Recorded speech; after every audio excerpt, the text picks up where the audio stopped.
their jobs. All of them. It was just cruel, foul, ugly. And that's, if they will do that to one person, they'll do it to another. They don't care.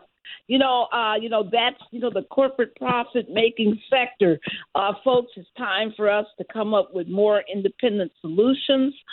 We must, do what we can in this moment to support, the shows like Roland Martin and others that are independent, that are that are definitely will not be silenced in this moment. And Joy, we want you to know that we love you. We fought for your show before when they tried to cancel it, and we forced them to put you back on the air. We got to, make a, decision. Are they even worthy of you in this moment? But we, the Black women of America, want everyone to know that we're going to fight. We're not just going to take this laying down, and our Black brothers got on the Win with Black Women, Win with Black Men show and said they're right with us, and all of our allies, right, Terry? All of our allies. We're all going to make it felt. We're going to make them feel the pain that we're feeling in this moment. So thank you, everybody. So let's now talk about some North Kakalaki, some North Carolina. Oh, wow. Woo! Oh, my goodness.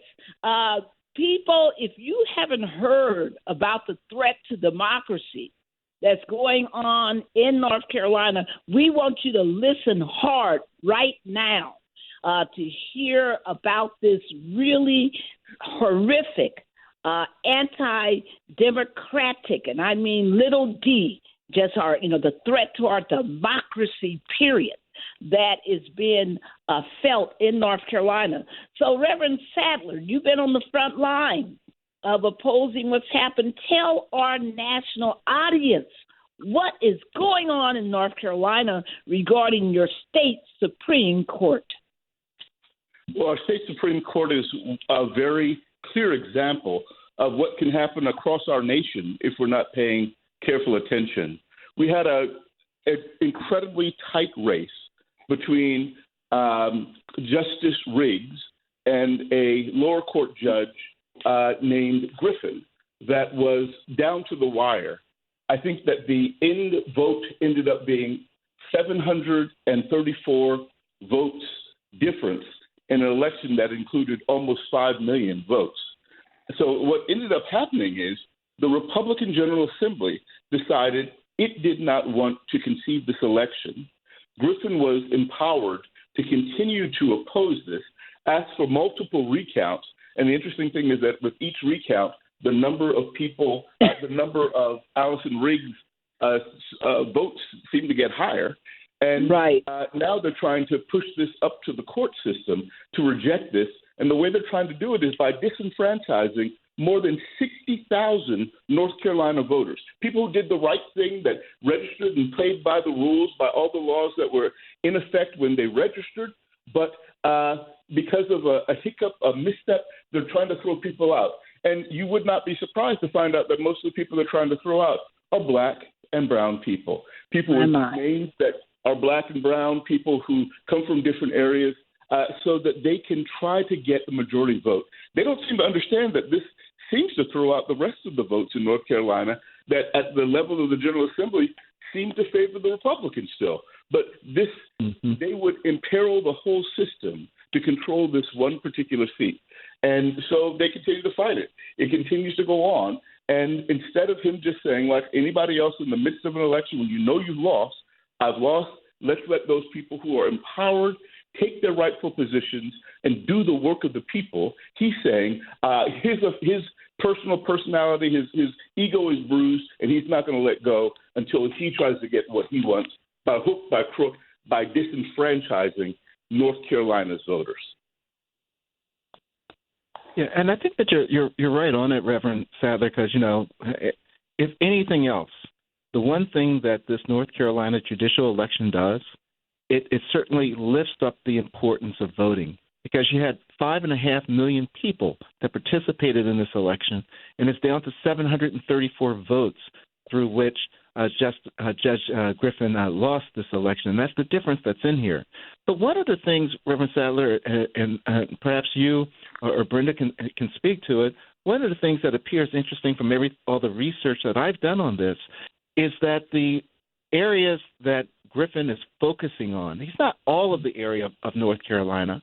He appears to be looking only to those areas in North Carolina that were heavily Democratic. That's not correct. Republican areas, to try to discount those votes. Am I off on that, Brenda? That's correct. They got a whole lot of stuff. Correct. Yeah, they have a whole lot of stuff going on at one time. And what's really bad is, of course, both Allison Riggs on the Supreme Court and Jefferson Griffin on the Court of Appeals, who's the one that's causing all of this mess. He continues to have to every step changing something else. And one of the problems that we also have is that the Board of Elections used to be a freestanding, independent thing. Now they have pushed them under one of the departments, and so they don't have as much, I would say, power as they used to have. But I think that one of the problems that we have is that they keep bringing up that photo ID mess.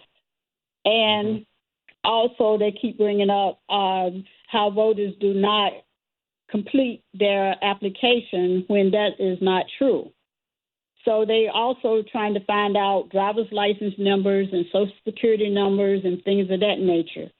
But it's very, very important that we stay with this and make sure that we don't find a loophole to try to deal with this. This case, as of yesterday, he has filed another brief, and so that will be heard on Thursday of this week.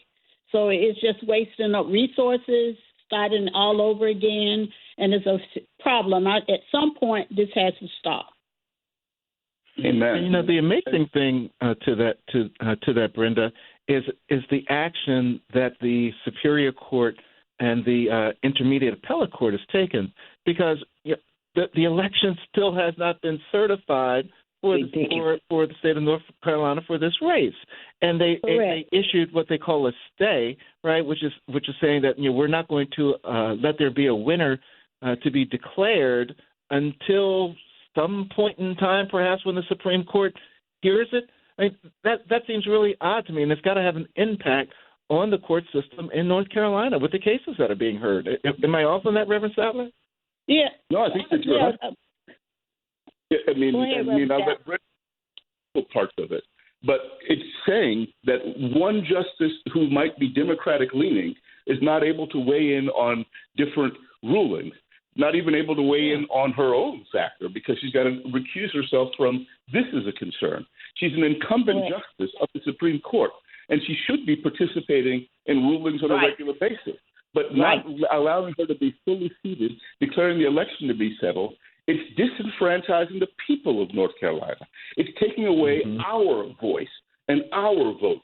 And to allow this to continue to linger because it benefits the Republican General Assembly is ridiculous. And Brenda did a wonderful job of explaining to you a second ago that what they've done is taken away the authority to appoint people to the State Board of Elections from the governor of North Carolina, which they were quite happy with when he was a Republican, Pat McCrory. But when it is a Democrat, they want to take that power away from him and use this power, give this power to the state auditor. The state auditor didn't want the power. He doesn't have anything to do with it. He has no idea what to go on. But because it's the Republicans, they're going to do this. This is so partisan. It's so partial. It demonstrates the perverse nature of politics in the state of North Carolina right now. And the interesting thing is that the people of North Carolina have not been silent. Reverend Sadler, folks have been out on those picket lines. They've been protesting. Tell the nation, Brenda and Reverend Sadler, what these protests have been looking like, because the people aren't just sitting back saying, oh, well, they are actively engaged in protecting their votes. Yeah, and Reverend Sadler certainly knows about all of this, but it has been tremendous with people all over the state protesting because they don't want to destroy the democracy that's happening. And the biggest problem that we have is that with the challenge that's happening, they keep going back and forth between the Superior Court, which is, is the highest trial court in North Carolina, the Superior Court, and then it goes to, the Court of Appeals, and then back to Supreme Court. Supreme Court didn't want to really have their fingers in it, so they keep kicking it back to the Court of Appeals, which is where it is now. So they want to do this stuff, but they want to do it behind the doors. They were trying to act like that they are great on the Supreme Court when they're not doing their job, because they want to know that right now we have a 3-3 vote because of the Supreme Court now is 5-2. With one of them is really it would have been, with Nita Earls, and one of the Republican judges sided with her. So as Riggs, of course, she's not, since she's the candidate along with Jefferson Griffin, they are not part of this, or in terms of being able to vote on it. But we have a tremendous problem here, Barbara, because they starting all this other mess about Social Security numbers, voter IDs, all that other stuff. They're pulling away all the stuff that happened decades ago. They're trying to pull it in as much as possible. But Jefferson Griffin should be ashamed of himself, who is a member of the North Carolina Court of Appeals, not a trial court judge, but someone that had gotten that high to be able to try to disenfranchise people is making me so angry. Amen. And Brenda, I'm sorry. And Brenda, I was just going to say, and Brenda, sure, go ahead, Reverend Sadler. No, I was just going to say, just in terms of what you were asking about in terms of the protests. Protests have been across the state of North Carolina. Yeah. I was at a protest this last week in the city of Charlotte, which is a notoriously strange city to organize. And there were more than 2,000 people that came out. More than 2,000 Wow. people. Wow. Because you're right about Charlotte. Because people went to Raleigh, and there were tens of thousands of people out there in Raleigh. Yeah. So we were coming together to say, this shall not be done. We were going to make our voices heard, and we will not, we talk about us being first in flight. We want to be first in freedom, too. This is the birthplace of the moral movement, the birthplace of the Poor People's Campaign, the birthplace of the Trinity Encounters at Woolworth in Greensboro. We want to make sure that we are fighting for freedom in the state of North Carolina, and we're not going to be silent until the change we seek comes about. Amen. And so, Reverend Sadler, who's been showing up to these rallies? I want people to get a feel around the country of the flavor of who is showing up and protesting. I think it's been a wonderful mix of old activists who've been in the game since the 1960s and 70s, civil rights activists, progressive activists, anti-war activists, as well as young people who are new to the movement coming out. There have been people who are black and brown, but a lot of people who are white, a lot of people who are Latinx, even young Latinx people who are concerned about what's going on with immigration. In North Carolina, we believe in fusion politics. We believe that we stand with our sisters and brothers when they are under attack, and we're going to make sure that all of our voices are heard collectively. So these protests have been collective gatherings of a diverse cadre of people. And dare I say that there have not only been Democrats and independents out there, there have been some Republicans in those crowds that are saying that what the Republican administration is doing is fundamentally problematic, and we won't stand for it. He said that best, because that's one thing that I've been pleased about with this whole thing is the young people coming back, because the young people had disappeared. The young people are coming back, and they want to fight. But it's a diversity of people, and I've been to a couple of them, and it's been amazing to see young people out there.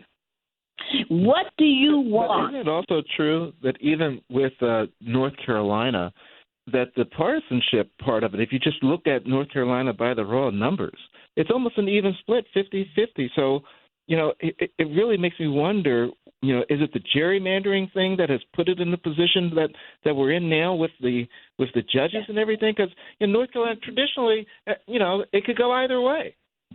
Well, one of the things that has happened in North Carolina used to be a time it was Republican and Democrat, and then you held a small percentage of